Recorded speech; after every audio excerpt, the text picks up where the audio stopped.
আমাকে যদি কোনো মানুষ জিজ্ঞাসা করে, এই সাদেক সিস্তি তোমার দল কি, তা আমি বলবো আমার দল নবীর দল, তুমি নবীর উম্মত।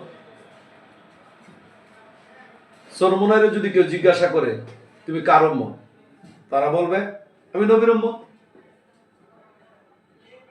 এভাবে যদি আট্রসিকে জিজ্ঞাসা করা হয় তোমরা কার উম্মত, কবে আমরা নবীর উম্মত। ইস্তেমাল করে যদি জিজ্ঞাসা করা হয় তুমি কার উম্মত, তারা বলবে নবীর উম্মত। বাংলাদেশে ইসলাম ধর্মের দাবিদার যতগুলি মত পদ আছে সকলকে জিজ্ঞাসা করলে সবাই বলবে আমরা নবীর উম্মত। তো নবীর উম্মত হইলে নবী যেই দল করে এই দলটা তার করবে, তাই তো সে নবীর উম্মত।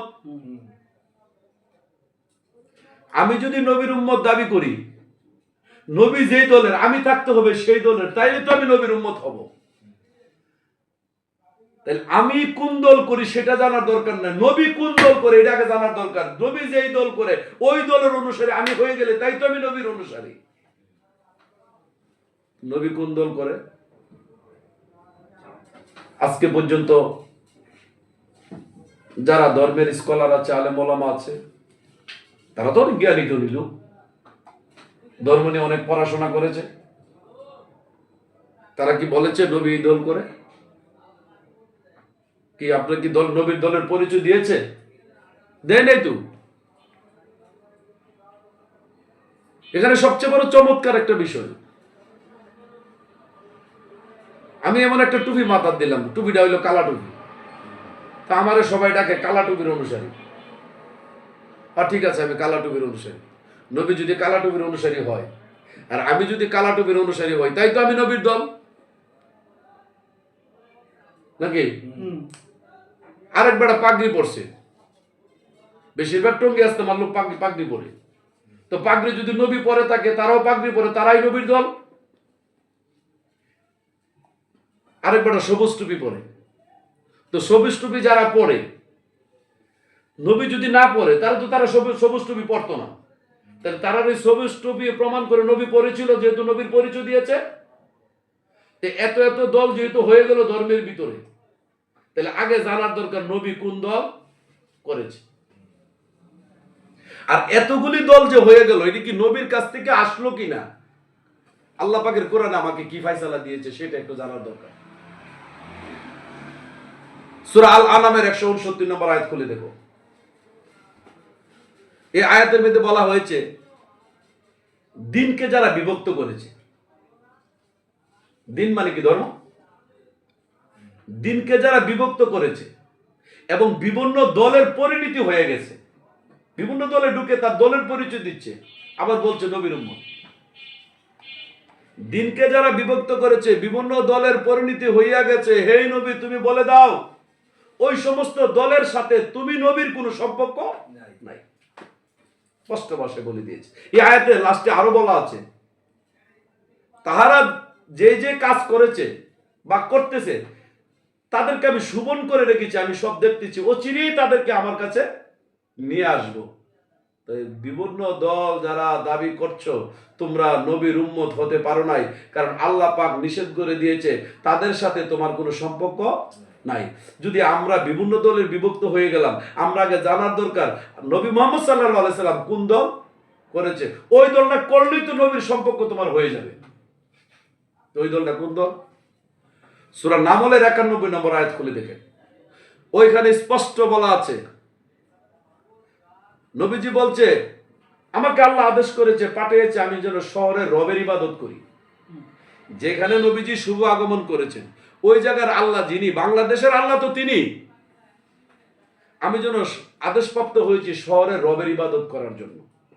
সকল সম্মান তার, আল্লাহরই সকল সম্মান, এবং আমাকে সম্মানিত আল্লাহই করেছে। এরপরে তিনি বললেন আল্লাহ আমাকে আরো আদেশ করেছে আমি যেন দুনিয়াতে মুসলিমুনের দলের অন্তর্ভুক্ত হই। মুসলিমুন মানে আত্মসমর্পণকারী দলের অন্তর্ভুক্ত হই। তাইলে নবীর দল হইল আত্মসমর্পণকারী দল, মুসলিমুন। সূরা নামলের 91 নম্বর আয়াত খুলে দেখো, নবী নিজে বলে দিয়েছেন, আল্লাহ শিখাই দিচ্ছে, তুমি তোমার উম্মতদেরকে বলো তুমি আদেশ প্রাপ্ত হয়েছো। কোন আদেশ? আমি যেন মুসলিমের দলের অন্তর্ভুক্ত তাইলে নবীজি আত্মসমর্পণকারী দলের। আমরা যারা বিভিন্ন দলের বিভক্ত হয়ে গেছি, যে দলের ভিতরে আত্মসমর্পণকার আছে, আত্মসমর্পণ আছে, ওই দলের নবীর দল। আমি একটু চেক দেওয়ার দরকার, আত্মসমর্পণ কিভাবে হইল।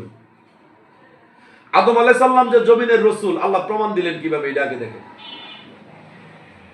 ফেরেশতাদেরকে আল্লাহ বলল, হে ফেরেশতা, আমি জমিনের খলিফা নিযুক্ত করব। ফেরেশতারা তো বিশ্বাস করলেন। হে ফেরেশতা, আমি আমার নিজ চেহারা আদম তৈরি করব। ফেরেশতারা মানলেন। হে ফেরেশতা, আমি নিজের হাতে আদম তৈরি করব। ফেরেশতারা মানলেন। সূরা হিজর 29 নম্বরে, আমি আদমের ভিতরে আমার নিজ রূহ ফুৎকার করব। তো নিজ রূহ মানে কি আল্লাহ সত্তা, আল্লাহর ফুৎকার। তাহলে এটাও ফেরেশতারা মানলেন। তখন বলল যে আদম হবে জমিনের প্রতিনিধি। জমিনের প্রতিনিধি কি? আল্লাহর প্রতিনিধি হলেই তো জমিনের প্রতিনিধি হয়। জমিনের মালিক কে? আল্লাহ। তো আল্লাহর প্রতিনিধি ছাড়া কি জমিন চালানো যাবে? আল্লাহর প্রতিনিধি তো আল্লাহর মতামতই হইতে হবে।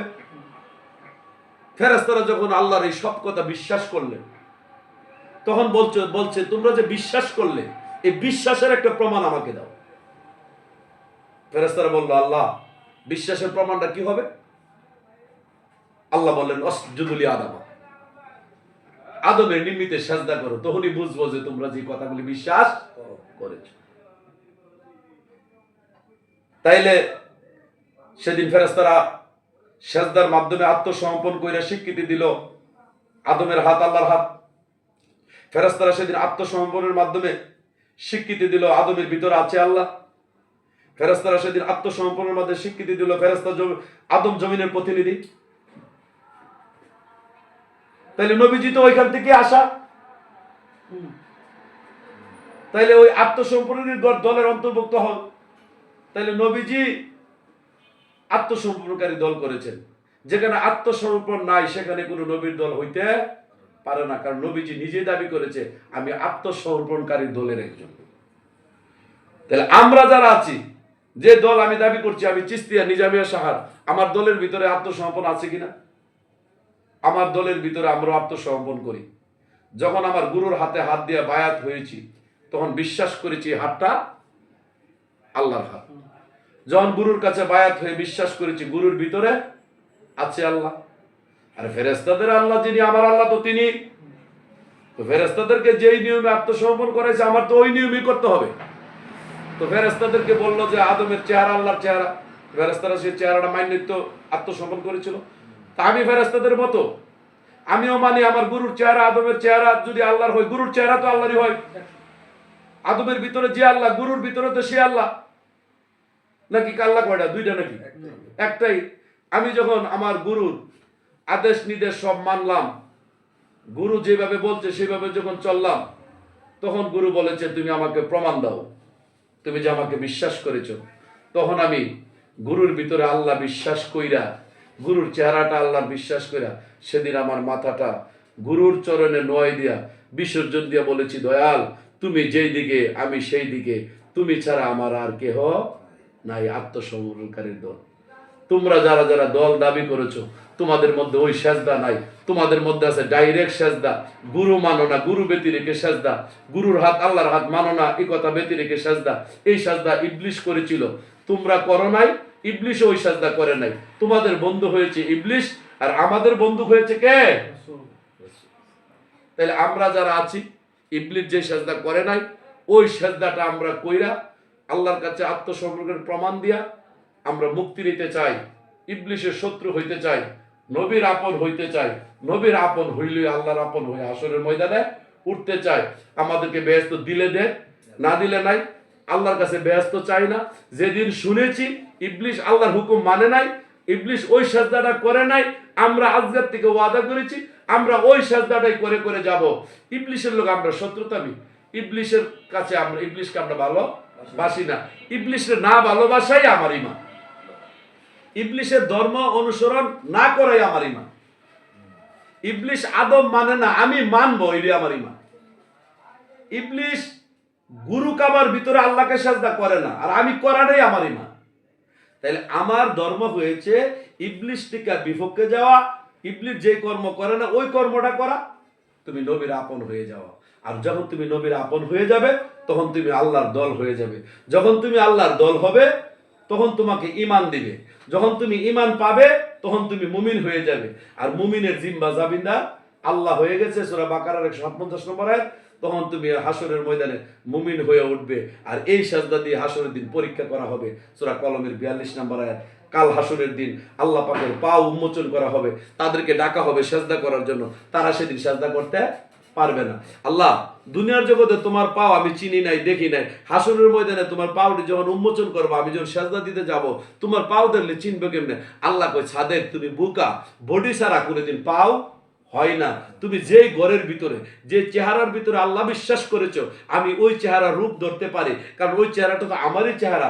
তুমি ওই ঘরের বিশ্বাস তোমার আমি নষ্ট করবো না। হাসরের ময়দানে তোমার গুরু রূপেই তুমি আল্লাহ দর্শন হয়ে যাবে, সেদিন সেজদা দিয়ে তুমি জান্নাতে চলে যাবে। জয় গুরু।